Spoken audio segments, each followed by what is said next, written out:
রাহমাতুল লিল আলামিন তিনি ডাক দিয়ে বললেন, আবু বকর, আল্লাহকে ভয় করে কাঁদছো, কান্নার পানির দাম কত জানুনি?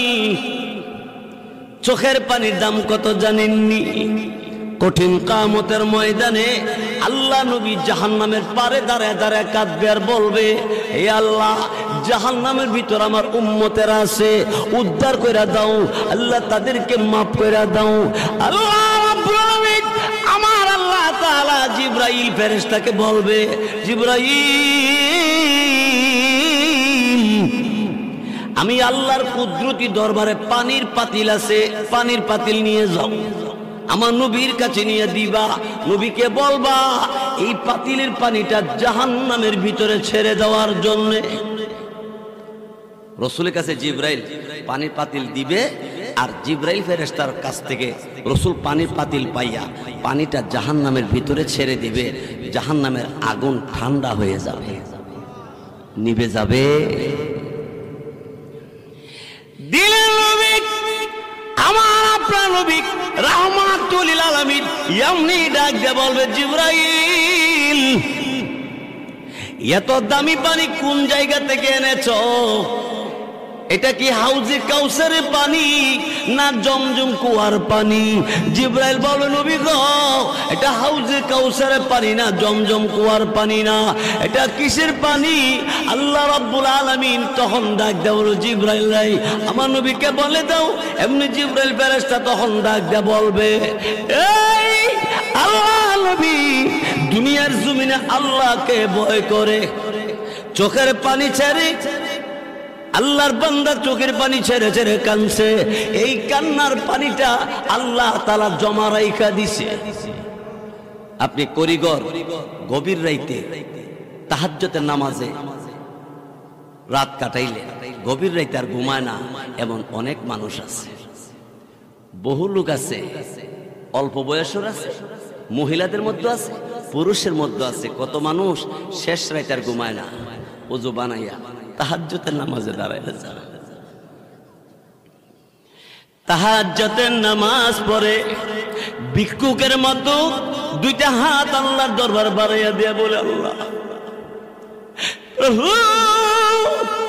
এই পরওয়ারদিগার আলম, আমি গুনাহগার, তোমার নাম গাফফার, আমি নাফরমান, তোমার নাম রহমান।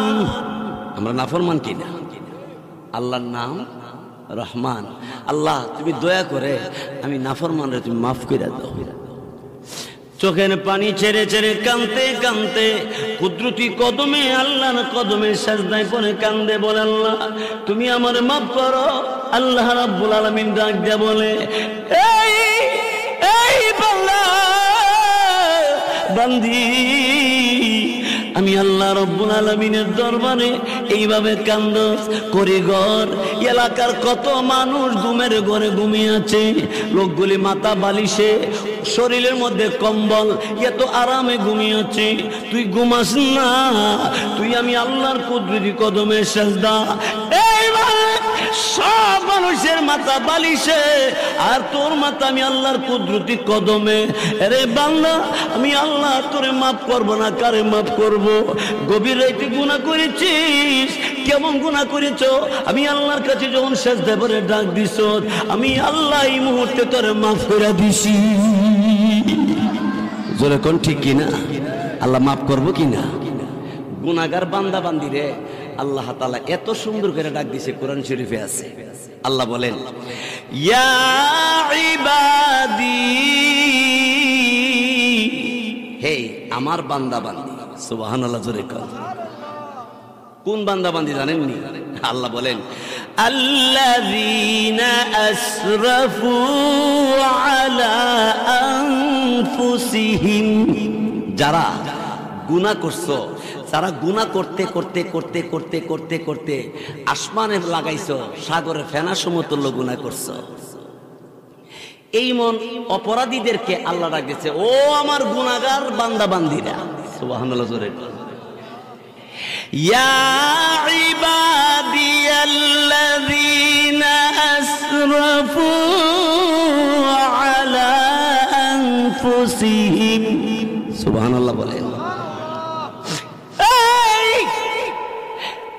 গুনাহগার পাপিষ্ঠ বান্দা বান্দি, কান্দিস না। আমি আল্লাহর কাছে যখন এমনি কাঁদছস, আমি আল্লাহ তোরে ডাক দিলাম, লা তাকুনাতু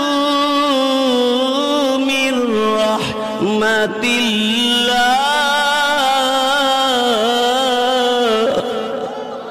আল্লাহু আকবার।